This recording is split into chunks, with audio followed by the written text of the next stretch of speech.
The House has released House Republicans have released their new proposed budget. This is from the Republican Study Committee, the RSC, which is the largest, or one of the largest, I believe it's the largest House Republican caucus. It's got 175 members. 175 members of the House are members of the Republican Study Committee. It is led by a Republican from Oklahoma by the name of Kevin Hern. And they just proposed a budget yesterday, Wednesday, that has some very specifics. I mean, you know, what's amazing to me is that this is not in the media. I'm guessing that you did not see a story about this morning on any of the news networks. You did not hear about it on the radio. You probably haven't even read about it in the newspaper. And yet this is 175 members of the House of Representatives. This is the largest Republican group, or one of the largest Republican groups in Congress, coming out and saying, here's our budget. And what do they want to do? Number one, they want to raise the age, the Social Security age. Now, keep in mind, in France, they are in the streets protesting because the Macron government raised the Social Security retirement age from, what was it, 54 to 59, or, I don't recall the numbers now, but raised it by a couple of years. They want to raise it from 67 to 69. So number one, they want to, you can't retire until you're 69 now. Now, it used to be, just a couple of years ago, you could retire at 65, but Reagan, screwed that one up back in 1983. It didn't take effect until just a year or two ago. And so now you got to be 67 to fully retire on Social Security. Well, they want to raise that to 69, number one.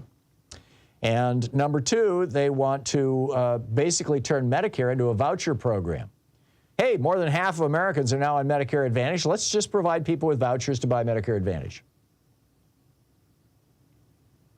As Nancy Altman, who has been a guest on this program many times, she's the president of Social Security Works, Alex Lawson, she said, and I quote, "These changes would transform Social Security from an earned insurance benefit, which replaces wages lost in the event of old age, disability, or death, into a subsistence-level welfare benefit." She said the RSC budget also rules out any options for raising revenue, such as requiring billionaires to contribute even a penny more. They want to put into law, well, I guess it arguably still is in law, but they want to put an absolute cap. Right now, if you make more than $160,200 a year, you stop paying Social Security taxes. Most people don't know this because most people don't make more than $160,000 a year. But if you make more than $160,000 a year, every penny of income above that, you pay no Social Security taxes on whatsoever, and neither does your employer. Now, if we simply did away with that cap and said rich people have to pay into Social Security too, the Social Security Trust Fund would be not just solvent forever. You could give everybody on Social Security about a 5% raise forever.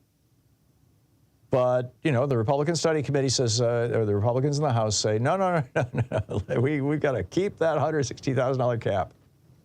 They're also calling for massive tax cuts. They want to add $2.5 trillion to the federal deficit by more tax cuts for billionaires. And they want to turn Medicare into a, quote, premium support model.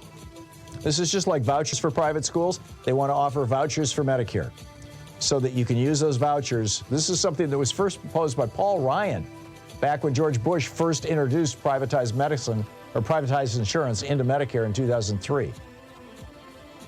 It's nuts.